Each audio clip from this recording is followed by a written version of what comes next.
Welcome to Ballet Bites. Ever, wondered how to really figure out if a dance trial class will shape you instead of just draining your wallet? We've got Yeah, 5 crucial questions to guide you. And trust me, they're as essential as the perfect plie. absolutely. It's that checklist that every parent and dancer needs when stepping into that gleaming studio. So, first up, teacher credentials. Now, it's not just about that shiny diploma. It's about knowing if they keep evolving.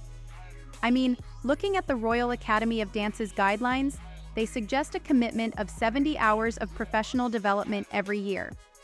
Yeah, exactly.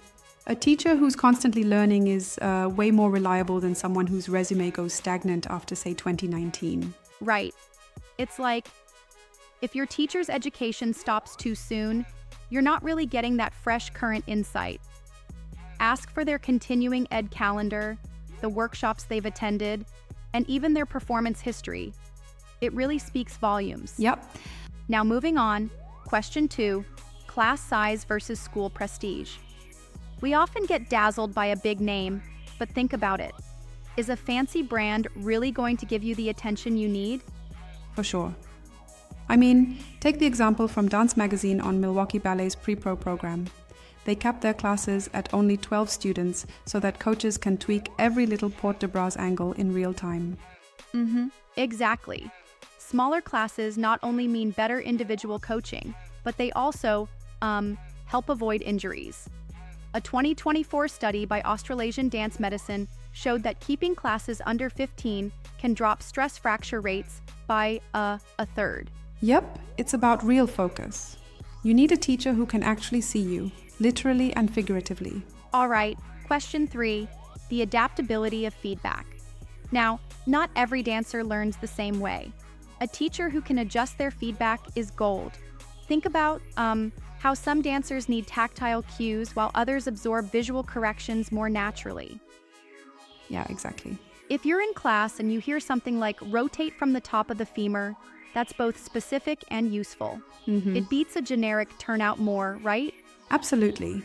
And when you even get those quirky fun analogies, like imagine an umbrella opening inside your hip, it shows the teachers engaging with you as an individual.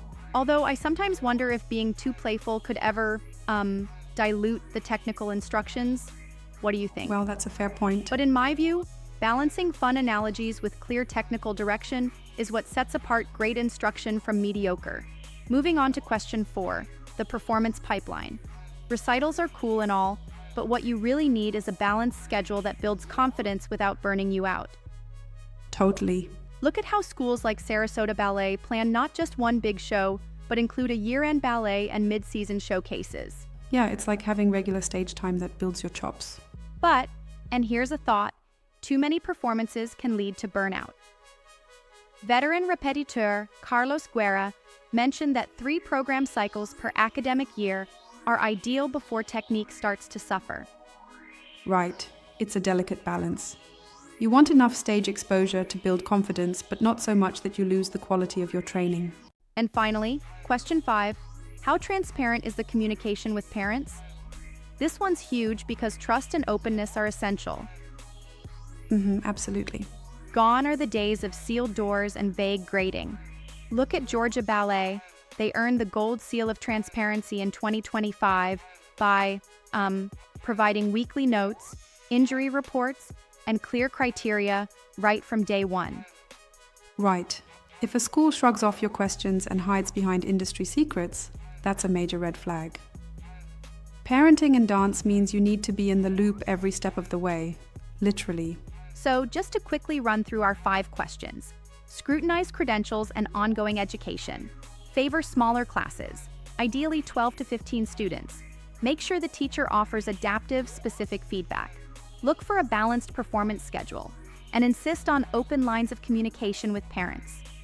Yeah, exactly. I really love this checklist because it demystifies what can often feel like a glamorous yet daunting dance school environment. It's all about making informed choices, which empowers both dancers and parents. It's like having your own backstage pass into the inner workings of a quality dance program. Rather than just being awed by aesthetics, you get to assess the substance, which is so comforting. Exactly. And speaking of substance, those data points really back everything up, like the 18% higher exam pass rate linked to continued education, or the 1/3 drop in stress fractures in smaller classes. Those stats really do make the case. And it's that blend of research and real-life teaching tweaks that sets a great program apart from an average one. You know, it's a bit like picking a restaurant, not just judging by the menu, but by the chef's passion and consistency. Yeah, I love that analogy. It really is. You're not just selecting based on fancy brochures and glowing names, but rather on measurable qualitative factors that can truly make a difference in a dancer's journey. And when you walk into that demo class with these questions in your back pocket, you're not just guessing anymore. Instead, you're evaluating if the performer behind the scenes matches up with the performance on stage. Absolutely, it's like having a secret dance move in your arsenal. Plus, it aligns perfectly with today's emphasis on both technique and well-being. Ask about how often the teachers update their practices and whether the performance calendar balances stage time with crucial strength classes. Balance is key. Speaking of balance, it really is a holistic approach. Performance, education, and health all play into making a dancer truly flourish. Yep, and that's why, even if a school has a huge name, if they compromise on any of these 5 aspects, they're probably not the best fit. Exactly, heuristics like these cut through the fluff. Now let's be honest, there's always going to be a debate about some points. For example, some might argue that having more recitals is always better. True, but I'd counter that too many shows can overwhelm a dancer, right? Exactly. While regular stage time builds confidence, a relentless schedule can lead to burnout. It's, like enjoying a delicious dessert. You only want a certain portion before it becomes too much. Exactly. And that debate really underscores why these questions matter. They force you to look deeper into a program's philosophy and ensure it's tailored to nurturing growth rather than just showcasing talent. Exactly. And from a parent's perspective, knowing that the school values clear and transparent communication is such a relief. It's not just about the art, but about safety and trust. Right, like having a window into the daily progress. So, whether you're a dancer ready for your next leap, or a parent scouting the next rising star, carrying these 5 questions with you is like having an insider's blueprint for success. It's like that perfect pirouette that steals the spotlight. Absolutely, and it's so refreshing to see how talk of continuing education, small classes, adaptive feedback, performance balance, and open communication are shaping the dance education landscape. And remember, being informed not only helps you choose the right environment, but also supports a culture of excellence in dance. It's about finding that sweet spot where technical mastery meets personal, ongoing growth. Yeah, that's a game changer. So, as you head out to your next trial class, keep these points in mind. They're not just questions, they're your guide to spotting the keeper from a mile away. Precisely. With a thorough look at credentials, a preference for that intimate class size, the assurance of adaptive feedback, a balanced performance schedule, and strong parent communication, you're set to make an informed decision. Definitely. Thanks for diving into these details with me today. It really shows that when art meets analytics, everyone wins. Dancers, parents, and the dance community as a whole. Absolutely, it's all about empowering those choices while keeping the magic of dance alive.